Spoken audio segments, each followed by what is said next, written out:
naannoon Oromiyaa seektara qonnaan hojii keenya guddisuuf babal'isuuf naannoo haala mijataa qabu keessaa isa guddaati.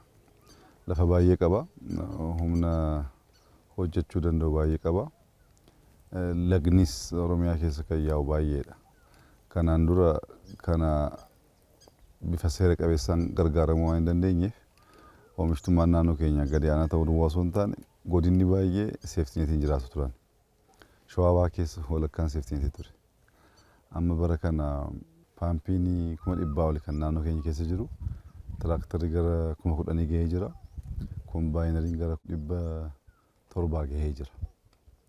Kombaayinariin gaafa baay'atu, kilaastariin gaafa baay'atu yeroo gabaabaa keessatti hammatanii galchuuf hin gargaara jechuudha. Tiraakteriin gaafa baay'atu bonaaf ganna qotuuf baay'ee nama gargaara.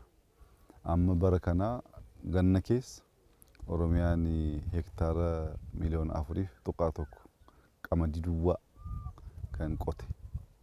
Amma immoo bonaaf hektaara 4,000,000 kan qophaa'aa jiru. Waliigala gara hektaara 8,000,000 ta'a jechuudha. Kana gaa 35 haa ta'u, 40 haa ta'u, 45 baay'isanii hagam oomishtummaan keenya guddate ilaaluun ni danda'ama. Isa achitti immoo gama fruutiin keessattuu paappaayyaa, muuzii, mandariin, burtukaana sochiin jiru baay'ee guddaadha. Waggaa 3-4 dura gaafa hojii kana jalqabnu rakkoo 2 qabna. Tokkoffaa sanyiin itti qamadiifis gargaaramaa turre, paappaayyaafis gargaaramaa turre. Sanyii takkatu guddatee oomishtummaan isaa hagana guddaan turre. Qamadiin amma riisarchoonni keenya baasanii bishaan xiqqaatiin yeroo gabaabaa keessatti oomishtummaa kan kennu waan ta'eef waan bara kana eegaa jirru kan kanaan duraarraa fooyya'aa ta'a. Gama paappaayyaa fudhanne paappaayyaan kanaan dura dhedheeraa turan mukti isaanii. Garuu firiin isaanii immoo akkas baay'ee hin turre. Sanyiin kun sanyii baay'ee gaariidha. Mukti isaa baay'ee gabaabbatee garuu oomishtummaan isaa guddaa kan ol ka'edha. Akkaataa kanaan gam tokkoon qorachaa, gam biraatiin sanyii haaraa baasaa lafa keenya baraa meeshaatti gargaaramu baay'isaa gaafa deemnu dachiin keenya bal'aa waan ta'eef kana caalaa guddisuuf bal'isuuf haalli mijataa jiraachuu sana agarsiisa. Akka biyyaatti soo fudhanne abdiin jiru baay'ee guddaadha.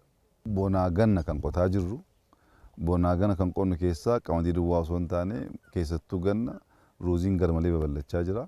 Ruuzii fi qamadii duwwaa muumti, boqqolloonis baay'ee babal'achaa jira. Xaafiinis amma ta'ee gadi bu'aa ture amma homaan jedhu. Kana walitti qabnee gaafa laallu oomishtummaan keenya gaafa guddachaa deemu, ijoolleen keenya hojii argatu, namni keenya nyaatee bula, gurguratee buufata. Osoo lafa qabu, osoo bishaan qabu, osoo humna qabu karaa keessan galu jechuudha. Qonni naannoo kanaaf isa akka biyyaatti gaheen inni guddina keenyaaf taphatu baay'ee guddaa waan ta'eef ammas hordoffii barbaada, ammas gargaarsa barbaada. Kilaasteraan kan qotamaa jiru babal'achaa jira, ammas garuu hojii barbaada. Qonnaan bultoonni gara kilaasteraa ce'uu hin dandeenye tiraaktara fayyadamuu, kombaayinara fayyadamuu hin danda'anii jechuudha. Waggaa 2-3 booddee xaa'oo gaafa oomishuu jalqabnu lafa keenya hunda hin qoranna. Lafa kanaaf xaa'oon kennamuuf lafa gama sana jiruuf xaa'oon kennamu tokko miti. Akka biyyee akka lafichaatti qoratamee kan kennamu. Yeroo oomishtummaan keenya dachaan dabaluu danda'a. Yeroo akkasii meeshaa ammayyaan gargaaraman taanaan, tiraaktaran fayyadaman taanaan, kombaayinaran fayyadaman taanaan oomishtummaa waan jiraate iyyuu piroosesiitti harvest goonu sanaan waan baay'ee harca'uu baduu danda'a. Akkas akka hin taaneef saayikooloojikaalis of qopheessuu barbaada. Lafa keenya sirriitti baru, bishaan keenya sirriitti baru, kan paampiin gargaaramnuuf kan jallisiin gargaaramnu adda baasu. Al tokko paampiin garmalee bakka tokko baay'ate asitti oomishtummaan keenya guddate inni gadaanu garuu goguu danda'a. Paampii caalaa jallisiidhaan akkaataa baalaansi goonee fayyadamnus baruu barbaada. Akkaataa kanaan waa deemnee Itoophiyaan nyaataan of danda'u duwwaa osoo hin taane isaa olitti gurgurtee fayyadamuufis kaan gargaaruufis haala mijataaf humna qabdi.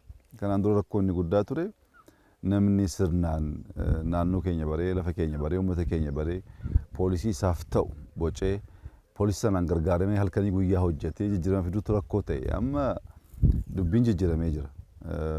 Biyya barree, uummata barree, haala barreetti kan gaggeessaa jirru. Kana keessa bu'aan argamaa jiru baay'ee olaanaadha.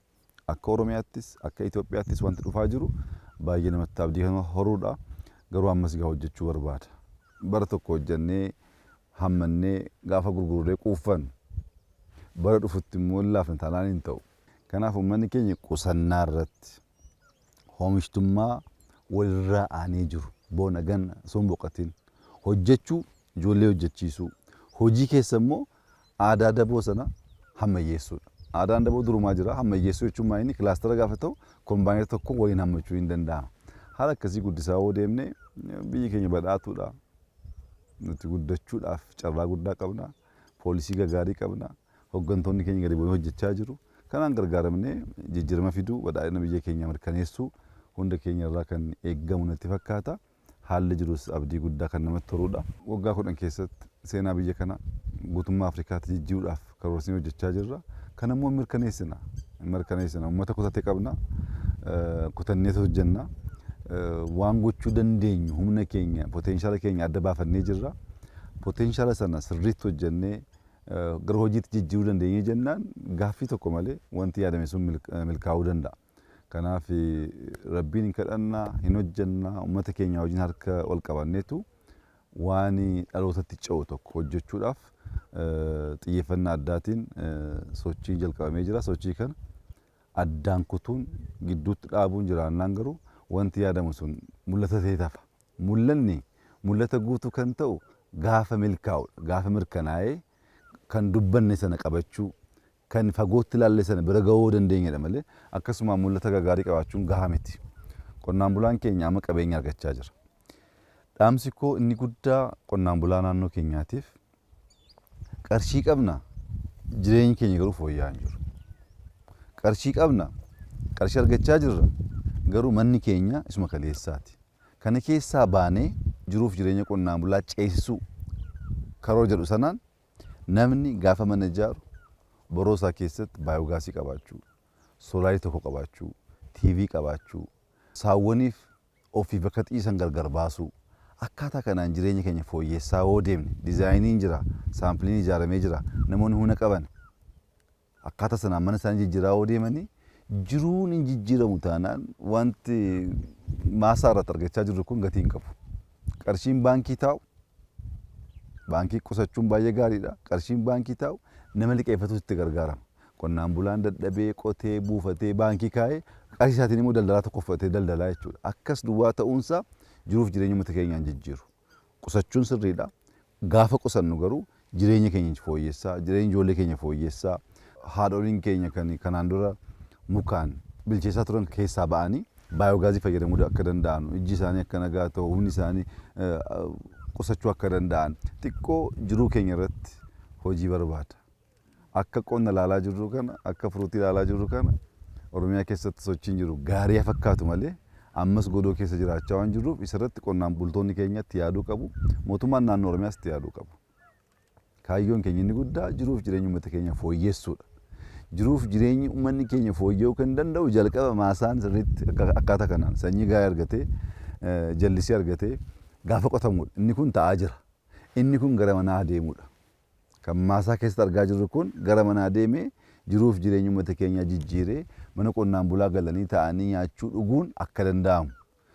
Mana fincaanii deemuu barbaachisaa taa'ennaan immoo borootti waan qophaa'ee jiraachuu danda'u. Akkaataa sanaan jiruu keenya fooyyessaa deemuu barbaachisaa. Uummanni keenya ilaa filaamee qaba wal dhaggeeffata. Ergaa kanas gaafa dhaggeeffatu hojiitti akka jijjiiru abdiin qaba. Haa jabaannu, haa hojjennu. Carraa guddaa argannee jirra. Carraan kun itti gargaaramuu barbaada. Itti gargaaramnee naannoo keenyaaf biyya keenya jijjiiruudhaan dhalootaaf waan mijataaf biyya gaarii dabarsuu qabnaa ergaa jedhuudhaan dhaamsuu kan hin barbaadu.